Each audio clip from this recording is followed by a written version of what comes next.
Hello बच्चों, good evening. Welcome to my YouTube channel online classes by Suman Singh.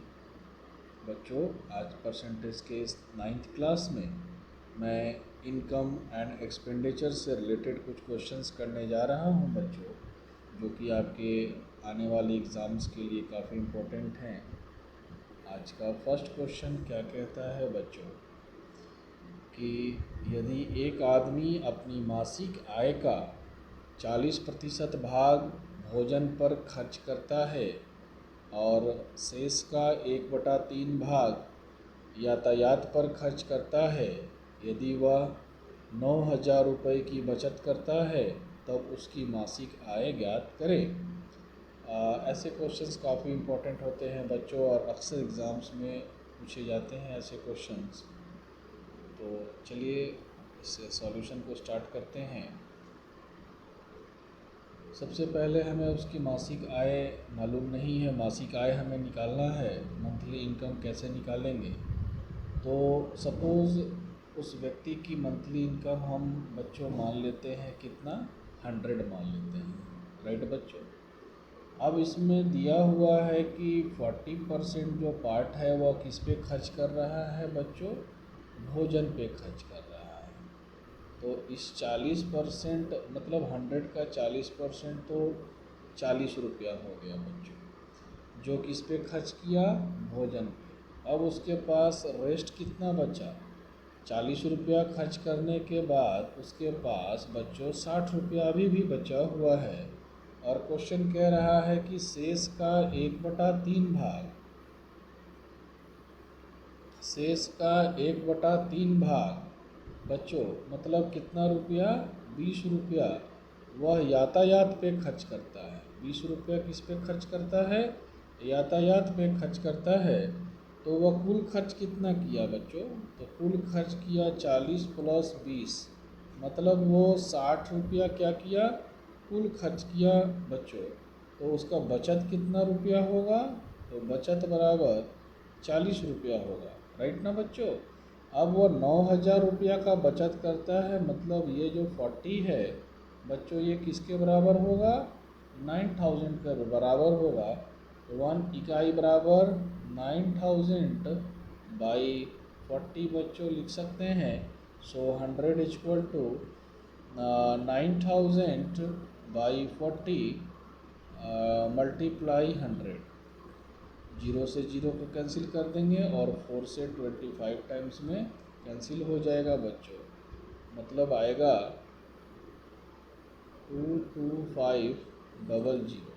मतलब उस व्यक्ति की आय कितनी थी बच्चों? 22,500 रुपया उस व्यक्ति की आय थी। तो बच्चों ऐसे क्वेश्चंस को इस मेथड से तो आप सॉल्व कर सकते हैं, और साथ ही साथ रेशियो के और भी मेथड हैं जो इस क्वेश्चन को और आसान बना देंगे बच्चों। लेट्स आगे देखते हैं अगले मेथड पे हम लोग। अभी हम लोगों ने फर्स्ट मेथड डिस्कस किया बच्चों, और इस क्वेश्चन को और भी अनदर मेथड से हम कैसे सॉल्व कर सकते हैं। जैसे आपको पता है बच्चों कि 40% को हम क्या लिख सकते हैं बच्चों? तो 40% इक्वल टू 2/5। 2/5 भोजन पे खर्च करने के बाद शेष का 1/3 पार्ट जो है वो यातायात पे खर्च करता है। इसका रेशियो दिया हुआ है। अब हम इसे सॉल्व कैसे करेंगे बच्चों? जैसे 40% है तो इसमें तो ये खर्च ही हो रहा है ना, तो आप इसे प्रारंभिक और शेष लिख सकते हैं। जैसे मान लीजिए प्रारंभिक अगर 5 है, मूल संख्या 5 है, तो अब अंतिम संख्या कितना बचेगा बच्चों? 5 - 2 3, राइट बच्चों। प्रारंभिक अगर 5 दिया हुआ है तो अंतिम क्या बचेगा? 3 बचेगा। और नीचे 1/3 भाग यातायात पे खर्च करता है। ये बहुत ही अच्छा ट्रिक है बच्चों और आसानी से सॉल्व कर सकते हैं। सो मूल संख्या 3 है बच्चों, तो आप इसके नीचे 3 लिख दो। और 3 में से 1 गया बच्चों, क्या बचेगा? 3 में से 1 गया 2, चूँकि शेष भाग का 1/3 भाग खर्च हो रहा है ना बच्चों। अब आप मल्टीप्लाई कर दो, 5 3 = 15 और 3 2 ज़ा 6 बच्चों। आप मल्टीप्लाई कर दिए और ये जो 6 है ना बच्चों, ये 6 तो आपका बराबर हो रहा है किसका, 9000 का बराबर हो रहा है, क्योंकि शेष भाग तो यही बचते आ रहा है बच्चों, है ना। ध्यान से समझेंगे इसको। शेष भाग हमारा 6 है, तो 6 बराबर कितना दिया है, 9000। कैसे होगा, तो मल्टीप्लाई करेंगे कितना से हम इसमें, 1500 से। जब 1500 से मल्टीप्लाई करेंगे तो 9000 आएगा। तो रेशियो के नियम में क्या होता है कि बोथ साइड मल्टीप्लाई करना पड़ता है। तो हम इस साइड भी 1500 से मल्टीप्लाई करेंगे तो 15 × 15 225 और इस पर डबल जीरो। सो उसका व्यक्ति की मासिक आय कितनी आ गई बच्चों, 22,500। हमारे पहले मेथड में भी हमारा आंसर 22,500 ही था बच्चों। तो ये भी मेथड बहुत ही अच्छा है, आप इसे भी यूज़ कर सकते हैं अपने एग्ज़ाम्स के लिए बच्चों। चलिए अब हम लोग अगले क्वेश्चन पे चलते हैं बच्चों। हाँ बच्चों, क्वेश्चन नंबर 2 क्या कहता है, एक आदमी अपनी आय का 25/2%, 25/2 मतलब बच्चों आप कह सकते हैं कि 12.1/2% ना बच्चों। और 12.1/2% बच्चों किसके बराबर होता है, 1/8 के बराबर होता है। ये हमने अपने पहले क्लास में बताया था। 25/2% दैनिक उपयोग की वस्तुओं पर खर्च करता है और शेष जो है उसका आय का वह 30% घर के किराए पर खर्च करता है। मतलब 30% को आप क्या लिख सकते हैं बच्चों, तो 3/10। 30% को क्या लिख सकते हैं, 3/10 घर के किराए पर खर्च करता है। यदि अब उसकी बचत 2940 रुपये है तो व्यक्ति की आय ज्ञात करें, कैसे फाइंड करें। बड़ा ही सिंपल है। मैं क्वेश्चन नंबर 1 के सेकेंड मेथड को लेकर चलना चाहूँगा बच्चों, और आसानी से आप उससे सॉल्व कर सकते हैं। जैसे मान लीजिए प्रारंभिक कीमत कितना है, 8 है। हम यहाँ पे प्रारंभिक 8 लिख दिए और उपयोग करने के बाद हमारे पास कितना बच गया, 7। 8 में से 1 गया बच्चों 7। उसी तरीके से 30% घर के किराए पर खर्च करता है, तो प्रारंभिक कितना है बच्चों, 10 और हमारे पास कितना बचेगा, 7 ना बच्चों। अब हम क्या करेंगे, मल्टीप्लाई, 10 8 जा 80 और 7 7 जा बच्चों 49। क्या है ये जो 49 है, ये क्या आ रहा है बच्चों, हमारा बचत आ रहा है। तो 49 किसके बराबर है, तो 2940। आप ध्यान से देखेंगे कि बचत कितना दिया हुआ है बच्चों, 2940। कितना से मल्टीप्लाई करेंगे कि 2940 आएगा, आप डिवाइड करके भी चेक कर सकते हैं बच्चों। तो मल्टीप्लाई कर देंगे 60 से, है ना। अब चूँकि रेशियो का नियम है तो भाई इधर भी तो 60 से मल्टीप्लाई करेंगे बच्चों, दोनों साइड, है ना। क्योंकि रेशियो में जैसे अगर 1:2 है, आप अगर इधर 2 से मल्टीप्लाई करते हैं तो इधर भी 2 से आपको मल्टीप्लाई करना पड़ता है। तो उसी तरीके से जब हम यहाँ 60 से मल्टीप्लाई किए तो हमें 60 से इधर भी मल्टीप्लाई करना है। 8 6 जा 48। हमारा आंसर क्या आएगा बच्चों, 4800 हमारा आंसर आया। मतलब उस व्यक्ति की आय क्या है, 4800 रुपये उस व्यक्ति की आय है बच्चों। आप ऐसे क्वेश्चंस को इस मेथड से आसानी से सॉल्व कर सकते हैं। नाउ नेक्स्ट क्वेश्चन है बच्चों, क्वेश्चन नंबर 3। क्वेश्चन नंबर 3 क्या कहता है बच्चों कि एक आदमी अपनी वेतन का 75% भाग खर्च करता है, उसकी आय 20% बढ़ जाती है। उसकी आय कितनी बढ़ जाती है, 20% बढ़ जाती है। और उसका खर्च जो है 20/3% मतलब 6.2/3% बढ़ जाता है। तब उसकी बचत में वृद्धि कैसे ज्ञात करेंगे। ध्यान से समझेंगे बच्चों। क्या करेंगे हम, सबसे पहले हम मेज़र कर लेते हैं आय को। आय के बाद हम लिख लेते हैं बच्चों खर्च। ध्यान से समझेंगे, आय के बाद ले लेते हैं खर्च, और खर्च के बाद होता है बारी बचत का, है ना बच्चों। मान लीजिए कि उस व्यक्ति का जो आय है पहले कितना होगा, 100 पे लेकर चलते हैं। तो 75% भाग वह खर्च करता है। तो अगर वो 75% भाग खर्च कर दिया, इसका मतलब है कि वह अपना 25% सेविंग किया, बचा लिया बच्चों। अब उसकी आय जो है 20% बढ़ा दी जाती है, मतलब अब उसकी आय कितनी कर दें बच्चों, 120 कर दें, और उसके खर्च को 20/3% बढ़ा दिया जाता है, मतलब 6/2/3% क्या किए रहे, प्लस करते हैं। तो 75 का 6/2/3% 5 आएगा, और 75 में 5 जोड़ दोगे तो कितना आएगा बच्चों, 80 आएगा। और 120 में से 80 खर्च कर दिया, कितना बचा दिया, 40 बचा दिया। अब बचत कितना बढ़ गया बच्चों, 15 रुपया बचत बढ़ गया। तो प्रतिशत परिवर्तन निकाल दो, तो 15/25, 15/25 गुना 100 लिख सकते हैं बच्चों।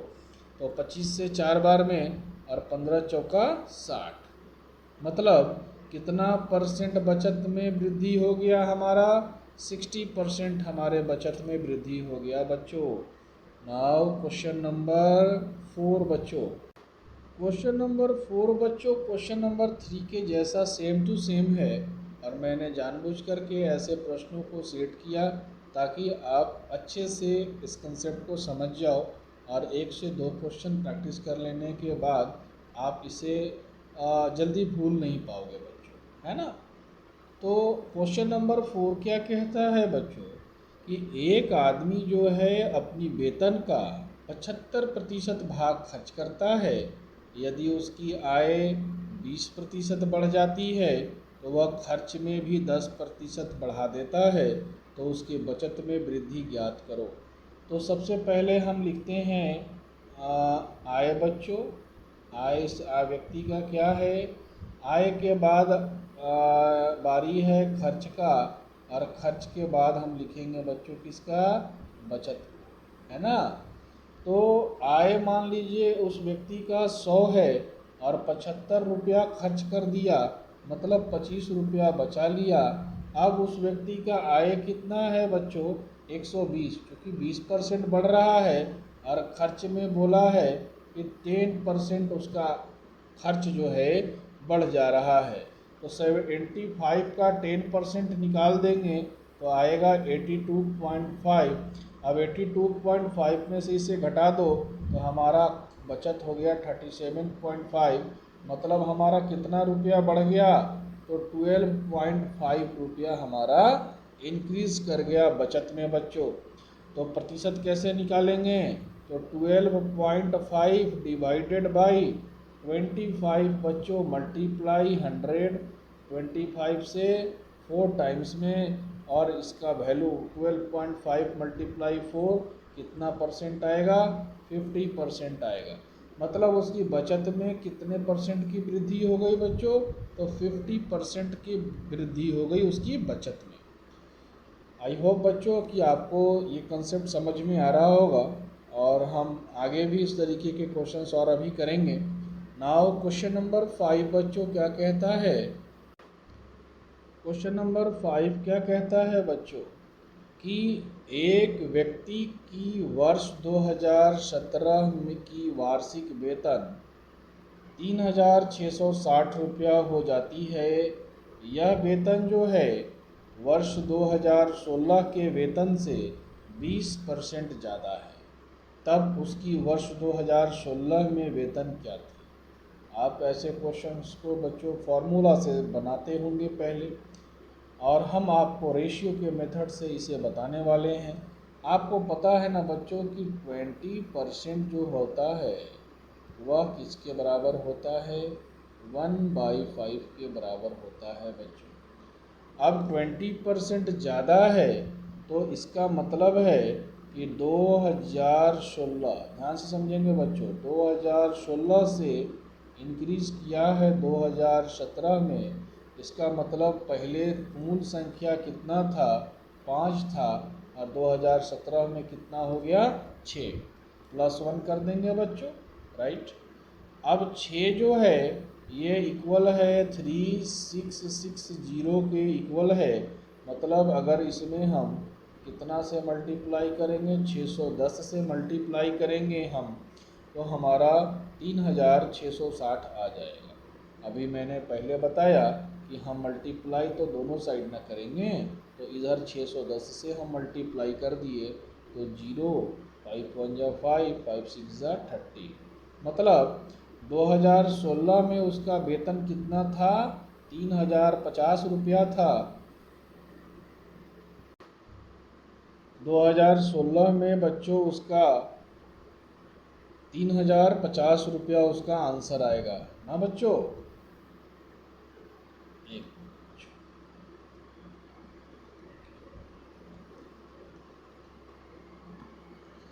हाँ बच्चों, 2017 में हमारा आयात दिया हुआ था 3660 बच्चों, तो 2016 में हमारा क्या आया 3050। तो हमसे क्वेश्चन क्या पूछ रहा था कि 2016 में वेतन क्या थी, तो हम आंसर क्या देंगे 3050।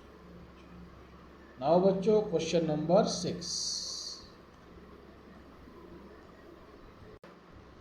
क्वेश्चन नंबर 5 के जैसा बच्चों क्वेश्चन नंबर 6 आया आपके सामने। कह रहा है कि इस वर्ष एक व्यक्ति के वेतन में 20% की वृद्धि होती है यदि उसका वर्तमान वेतन 12,600 है। तो बच्चों 20% मतलब आप डायरेक्ट अब सॉल्व करो, 5 to 6 है ना बच्चों। पहले कितना था 5, 20% मतलब 1/5, मूल संख्या 5, आगे कितना होगा 6।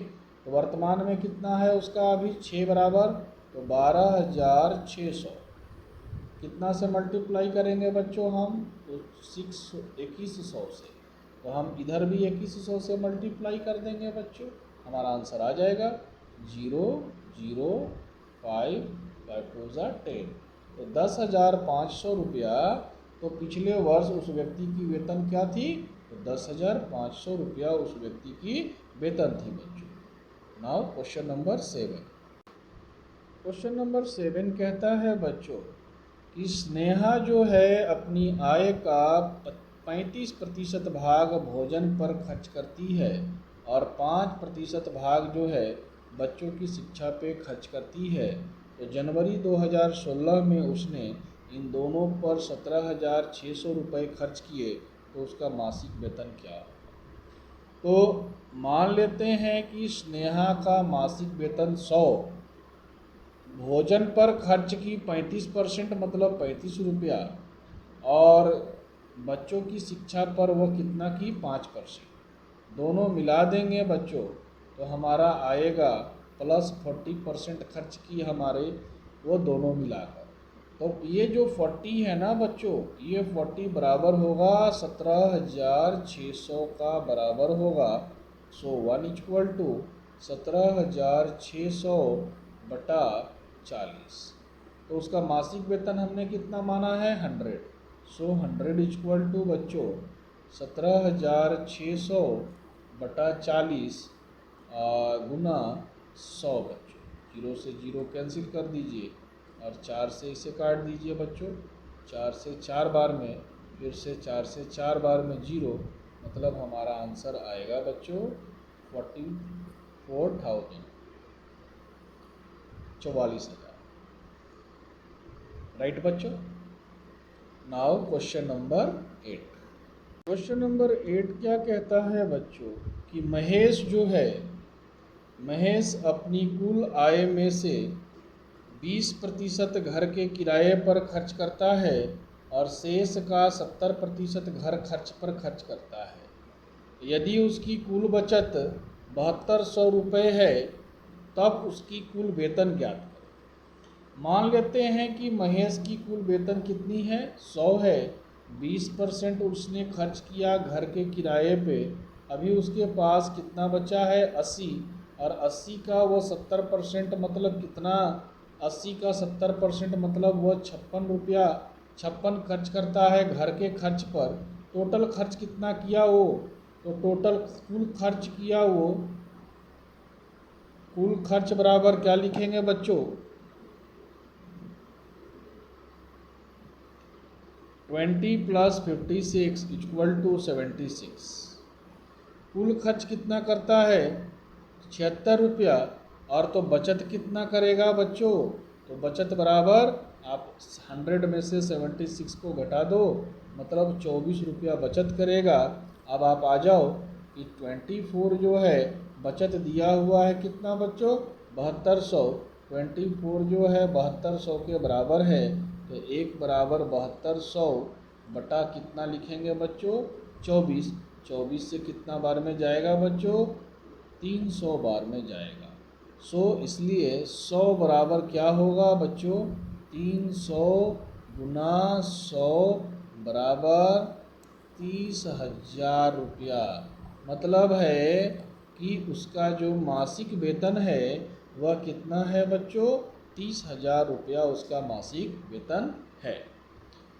तो बच्चों आज का ये क्लास यहीं समाप्त होता है, और उम्मीद है कि आपको ये सेशन काफ़ी पसंद आया होगा। So please like and subscribe my YouTube channel online classes by Suman Singh. Thank you बच्चों।